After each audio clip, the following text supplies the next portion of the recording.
And I want to ask how to prioritize my studies and focus my mind more towards it when I am distracted by other components. And these components actually include some stuff that I love to do. So studying them now is not an option for me. So how to manage between these components and keep up to my studies? Repeat your question, please. So basically, I want to ask how to prioritize my studies and focus my mind more towards it when I am doing it. Sit down. Sit down. What's your name? Anshul. First of all,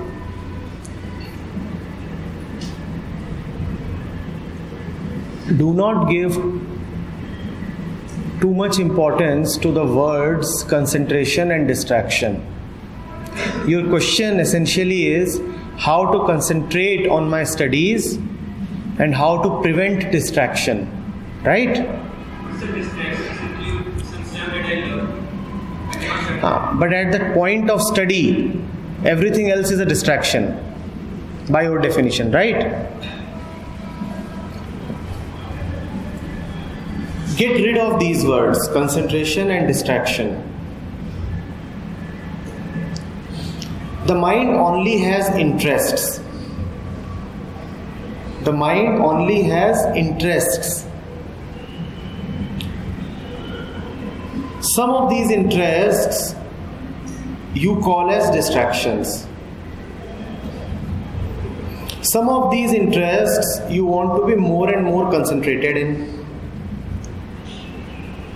But wherever the mind wants to go, it wants to go for a reason. There is a reason why the mind wants to run in a particular direction. The moment you call that direction as a distraction, the moment you label that direction as a distraction, you will be unable to find out anything.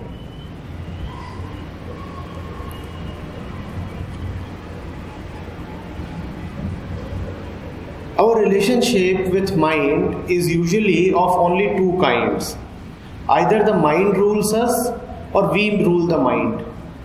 Either the mind is our master or we are the masters of mind. Both these relationships are not healthy. Neither of these is healthy. When the mind is ruling you, then for sure you are not aware of what is happening and you are just acting mechanically. When you are trying to rule the mind, then there is suppression, and even that is not healthy. Your question right now is, my mind is ruling me, how do I rule the mind? Your question right now is, I sit down to study, but my mind starts ruling me and takes me somewhere else. And instead of studying, I find that this is wandering here and there.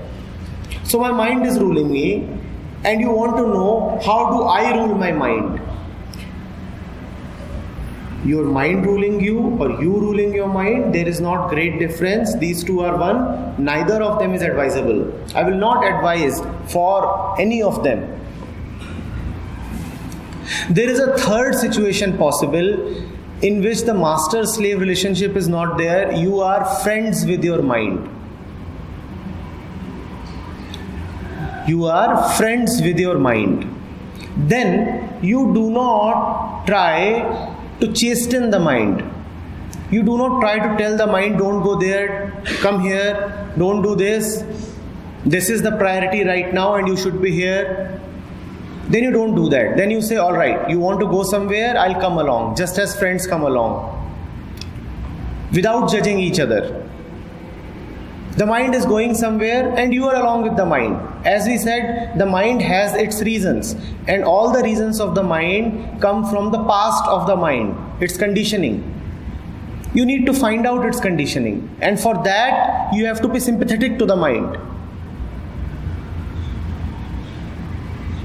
So you say you want to go somewhere, I'm trying to study, but you are saying come and sit on the laptop and do something on Facebook. Alright, I'll come. Let me see what you want to do. I'll come like a friend, but I'll not allow you to rule me. I'll not allow you to rule me, and also I'm not interested in ruling you. Like a friend, I'm coming along. I'll just watch what you are going to do. Without judging you, I'll just watch what you are going to do. This is called witnessing. This is called friendship with the mind. And then, as you figure out the tendencies, the patterns, the entire structure of your mind, then you find that the functioning of the mind itself changes. After all, right now it is the mind that is complaining, correct? That there is too much of distraction. You might find that this complaint itself vanishes. That the complaint itself is not there because you have understood that there is nothing to complain about. The thing is, Anshul, we are fed on words like mind control. We have been constantly told since childhood, control your mind. And that is what you want to know from me, how to control the mind. But I am telling you, you cannot control the mind. Otherwise, it will be a very violent relationship. Sometimes you will be the master of mind, sometimes mind will be upon you. And it will be like a battle between you and your mind, and nobody can win in this battle. Because after all, you are the mind. How can you win yourself? We have been told only two things. Either become a servant of the mind, indulge in whatever it tells you to do, or become a renunciate, a sadhak, and learn to control the mind. Both these directions are directions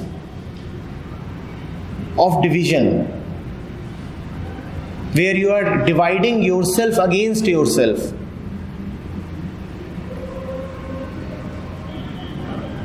I'm talking of something totally different. I'm talking of befriending the mind.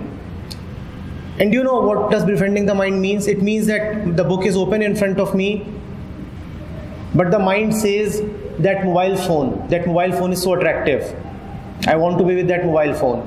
And you say, all right, you want to be with that mobile phone? Let's be with the mobile phone. Let's see what you want to do.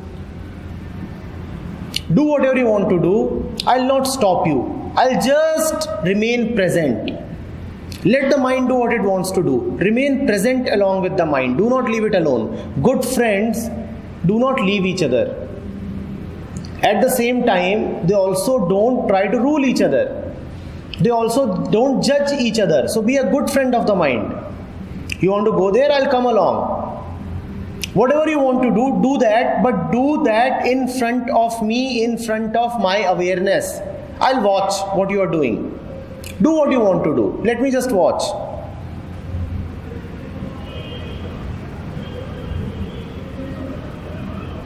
And then you will discover what the mind wants. And then you will discover why it rushes about in such a mad way, in such particular directions. And that will be a different knowing altogether. Are you getting it? Yes?